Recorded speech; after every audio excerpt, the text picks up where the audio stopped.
Sintayong pelatih hebat yang harus dibanggakan masyarakat Indonesia. Hernando Ari ungkap resep timnas U23 Indonesia di drama adu penalti kontra Korea Selatan. Kata rekan Sintayong, Muse Rafael Struijk absen pada laga semifinal Piala Asia U23 2024. Cerita rekan Sintayong yang tidak bernyanyi lagu kebangsaan Korea Selatan karena bekerja di timnas U23 Indonesia.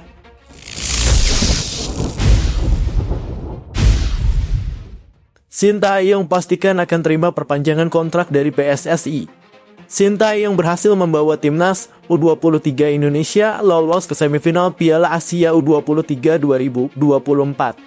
Setelah membawa timnas U23 Indonesia kembali mencatatkan sejarah, permasalahan kontrak Sintayong pun kembali disinggung oleh media Korea Selatan. Media Korea Selatan SBS pun menanyakan bagaimana nasib kontrak Sintayong sebagai pelatih timnas Indonesia.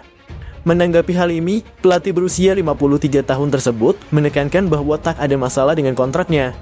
Mantan pelatih timnas Korea Selatan di Piala Dunia 2018 itu mengaku bahwa sudah ada pembicaraan soal perpanjangan kontrak dengan PSSI.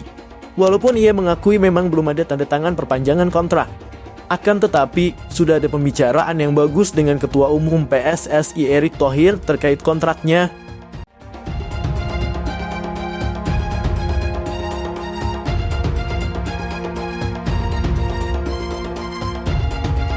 Sintayong pelatih hebat yang harus dibanggakan masyarakat Indonesia.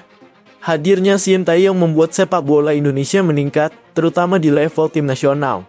Untuk level senior, timnas Indonesia mempunyai peluang besar untuk melaju ke putaran ketiga kualifikasi Piala Dunia 2026 zona Asia. Timnas Indonesia saat ini duduk di peringkat kedua klasemen sementara grup F dengan mengemas 7 poin dari 4 pertandingan. Timnas Indonesia menyisakan 2 pertandingan lagi melawan Irak dan Filipina di Stadion Utama Gelora Bung Karno. Tim Merah Putih hanya membutuhkan 1 kemenangan saja untuk memastikan diri melaju ke babak selanjutnya.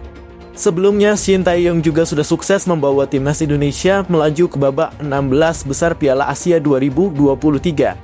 Juru taktik asal Korea Selatan itu memenuhi target yang diminta PSSI. Prestasi juga diukir Sintayong di level timnas U23 Indonesia. Berkat tangan dinginnya, timnas U23 Indonesia kini melaju ke babak semifinal Piala Asia U23 2024. Keberhasilan Sintayong bersama skuad Garuda mengundang tanggapan dari Wakil Ketua DPD RI, Mahyudin. Mahyudin mengakui bahwa ia sangat mendukung penuh Sintayong di timnas Indonesia. Politikus asal Kalimantan Timur itu melihat kehadiran Sintayong membuat strategi permainan timnas Indonesia lebih bagus. Ini sudah terbukti di beberapa event yang dilewati Sintayong.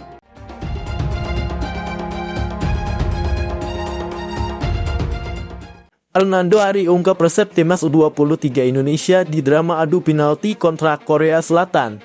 Selesai pertandingan, kiper timnas U23 Indonesia, Hernando Ari, mengungkapkan resep keberhasilan skuad Garuda Muda di babak tos-tosan ini. Hernando Ari mengisyaratkan tidak ada rahasia khusus. Yang pasti, para pemain saling percaya dalam menghadapi sepakan 16 pas. Bagi Hernando Ari, rasa tegang bisa diatasi saat menghadapi drama adu penalti. Saya tidak terlalu gugup, ujar Hernando Ari. Karena saya lebih fokus kepada target, ujar pemain berusia 22 tahun tersebut. Bahkan Hernando sempat menbual agar laga kontra Korea Selatan bisa berlanjut ke babak tos-tosan. Keberhasilan timnas U23 Indonesia yang melenggang ke semifinal Piala Asia U23 2024 sekaligus menjaga asa tampil di Olimpiade 2024 Paris. 3 tim terbaik dari Piala Asia U23 2024 akan otomatis lolos ke Olimpiade 2024. Sementara peserta peringkat keempat harus menjalani babak playoff menghadapi wakil dari Konfederasi Sepak Bola Afrika untuk merebutkan sisa 1 tiket ke Olimpiade 2024.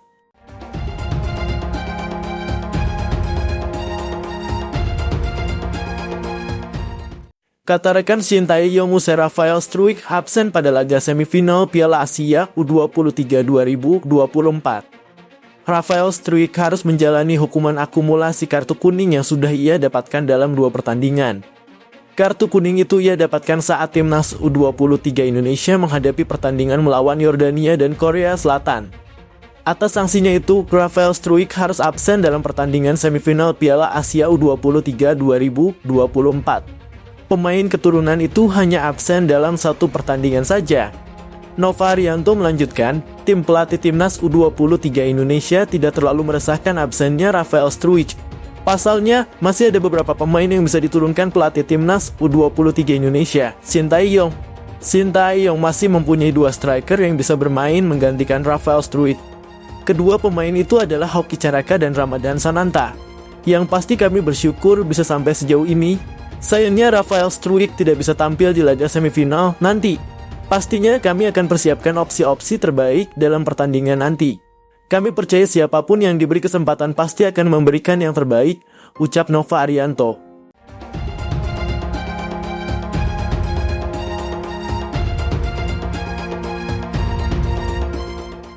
Shin Tae-yong minta maaf hancurkan mimpi Korea Selatan ke Olimpiade Paris 2024.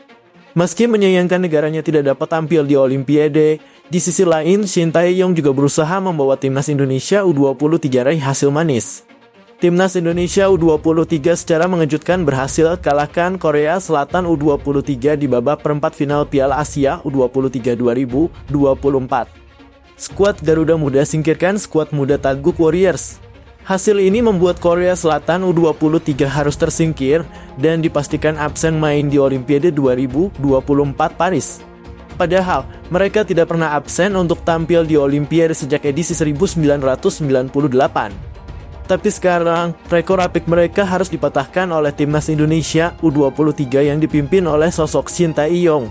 Saya profesional. Shin Tae-yong menyampaikan permohonan maafnya kepada masyarakat Korea Selatan karena pastinya sangat terpukul dengan patahnya tren positif tersebut. Namun, dia yang menjabat sebagai pelatih timnas Indonesia U23 juga ingin membawa skuadnya terbang tinggi di kancah dunia. Andai Korea Selatan U23 tidak tersingkir, kemungkinan besar mereka akan tampil di Olimpiade untuk yang ke-10 kalinya berturut-turut. Shin Tae-yong pun cukup sedih juga karena rekor apik negaranya harus putus di tangannya sendiri. Sementara, kemenangan atas Korea Selatan U23 membuat timnas Indonesia U23 mencatatkan sejarah dengan berhasil melaju ke babak semifinal untuk pertama kalinya.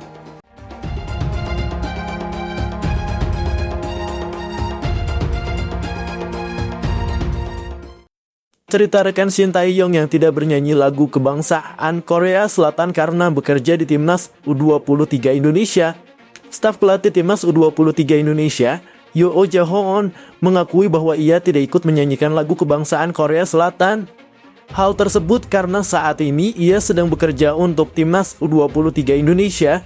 Yoo Jae-hoon hanya berdiam saja saat lagu kebangsaan Korea Selatan diputar jelang pertandingan melawan timnas U23 Indonesia. Pria berusia 39 tahun itu mengaku ada perasaan yang aneh saat lagu kebangsaan Korea Selatan diputar. Nah, laga timnas U23 Indonesia versus Korea Selatan menjadi sebuah momen pertamanya dalam hidup. Ia yang bertugas bersama timnas U23 Indonesia harus profesional saat lagu kebangsaan Korea Selatan diputar. Sebenarnya tidak hanya Yoo Jae-hoon saja, pria asal Korea Selatan yang bekerja di timnas Indonesia. Masih banyak beberapa pria asal Korea Selatan yang membantu Shin Tae-yong. Yoo Jae-hoon mengaku bahwa ia hanya bernyanyi lagi Indonesia Raya saat diputar. Sebab ia harus bersikap profesionalisme dalam karirnya. Meski begitu, Yoo Jae-hoon mengaku tetap mencintai negaranya, Korea Selatan. Ia juga masih bertekad untuk membantu persepak bolaan Indonesia lebih baik ke depannya.